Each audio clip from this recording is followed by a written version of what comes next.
திரு அண்ணாமலை வந்த பிறகுதான் பாரதிய ஜனதா கட்சி தமிழகத்திலே வளர்ந்திருப்பது போன்ற ஒரு தோற்றத்தை, மாய தோற்றத்தை உருவாக்கி கொண்டிருக்கின்றார். பேட்டியிலே தன்னை அடையாளப்படுத்தி கொண்டிருக்கின்றார். வாயிலே வடை சுட்டுக்கிட்டு இருக்கார். அழிக்க முடியாத ஒரே செல்வம் கல்வி செல்வம். அந்த கல்வி செல்வத்தை கொச்சைப்படுத்தி பேசியவர் திரு ஆர்.எஸ். பாரதி. கண்டிக்கத்தக்கது. பாரதிய ஜனதா கட்சியினுடைய மாநில தலைவர் திரு அண்ணாமலை அவர்கள்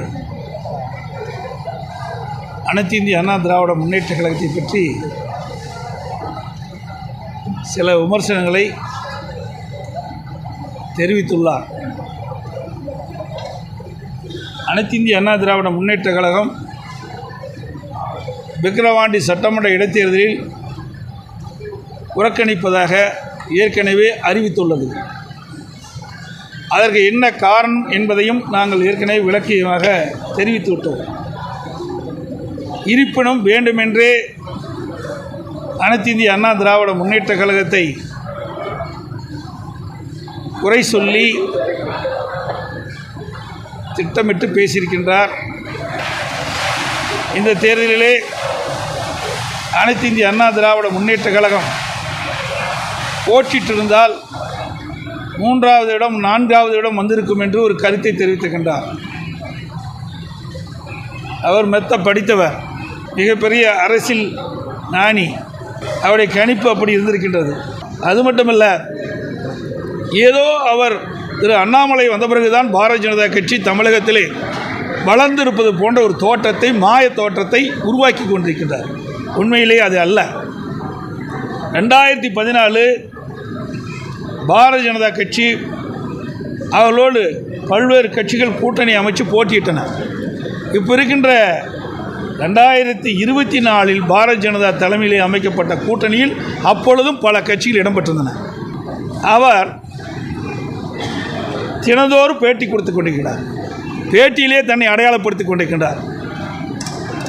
அவர் பாரதிய ஜனதா கட்சியினுடைய மாநில தலைவராக வந்த பொழுது என்ன புதிய திட்டத்தை மத்திய அரசின் மூலமாக தமிழ்நாட்டு மக்களுக்கு பெற்றுத் தந்திருக்கின்றார்? எதுவுமே கிடையாது. வாயிலே வடை சுட்டுக்கிட்டு இருக்கார். எப்பொழுது பார்த்தாலும் பொய் செய்திகளை வெளியிட்டு கொண்டிருக்கின்றார். மற்ற கட்சிகளே அவதூறாக பேசுவதுதான் அவர் தொடர்ந்து வழக்கமாக கொண்டிருக்கின்றார். அது மட்டுமல்ல, கோவை நாடாளுமன்ற தொகுதியிலே அவர் போட்டியிட்ட பொழுது 100 வாக்குறுதிகள் 500 நாளில் நிறைவேற்றப்படும் சொன்னார். எந்த கட்சியை சேர்ந்த தலைவரும் இப்படிப்பட்ட வாக்குறுதி கொடுத்ததே கிடையாது. ஆனால் இப்படி ஒரு பொய்யான செய்தியை வாக்காளர் பெருமக்கள் இருந்ததை சொல்லித்தான் இவ்வளவு வாக்குகளை பெற்றார் ஒழிய உண்மை செய்தியை சொல்லி பெறவில்லை. இப்பொழுது மத்தியிலே பாரதிய ஜனதா ஆட்சி தான் வந்திருக்குது. எதிர்பார்க்குறோம் 500 நாளில் 100 வாக்குறுதி நிறைவேற்றுவாரா? கொடுக்கப்பட்ட வாக்குறுதியை திரு அண்ணாமலை நிறைவேற்றுவாரா என்று மக்கள் எதிர்பார்க்கிறார்கள்.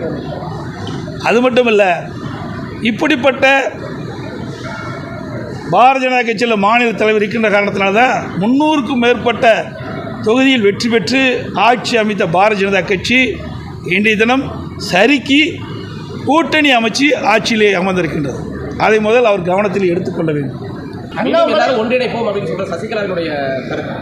ஒன்றிணைப்போம்? அவையில் கட்சியில் இல்லையே, அவர்களே உறுப்பினரே இல்லை. அவர் எப்படி போய் ஒன்றிணைக்க முடியும்? திருமதி சசிகலா அம்மா அவர்கள் 2021 சட்டமன்ற பொதுத் தேர்தலின் போது அவர்களாக வெளியிடப்பட்ட அறிக்கை எல்லா ஊடகத்திலையும் பத்திரிகையிலையும் வந்தது. 2021 நான் பதவியில் இல்லைன்னு அறிவிச்சிட்டாங்க. அப்புறம் 3 ஆண்டு காலம் கழிச்சு இப்போ நான் ரீஎன்ட்ரிங்கிறாங்க. இது என்ன கம்பெனியா? கார்பரேட் கம்பெனியா? வேலைக்கு போயிட்டு மாதிரி இணைகிறதுக்கு இது கட்சிங்க. உண்மையிலேயே அவர்களுக்கு மீண்டும் அனைத்து இந்திய அண்ணா திராவிட முன்னேற்ற கழக ஆட்சி தமிழகத்தில் ஏற்பட வேண்டும் என்று எண்ணினால், மனதார உளமாற எண்ணினால், எப்படி திருமதி ஜானகி அம்மையா அவர்கள் கட்சி 2ஆக பிளவுபட்ட போது அவர் அழகாக அறிக்கை வெளியிட்டார். மாண்புமிகு அம்மா அவர்கள்தான் இந்த கட்சி ஏற்று நடத்துவார்கள், அவர்களுக்கு நான் உறுதுணையாக இருப்பேன், அனைவரும் ஒருமித்த கருத்தோடு செயல்பட்டு மீண்டும் பொன்மனச்செம்மல் புரட்சித் தலைவர் எம்ஜிஆர் ஆட்சி அமைக்க வேண்டும் என்று சொன்னார். அந்த நற்பண்பும் இவரிடத்தில் இருப்போம் என்று நாங்கள் எதிர்பார்க்கின்றோம்.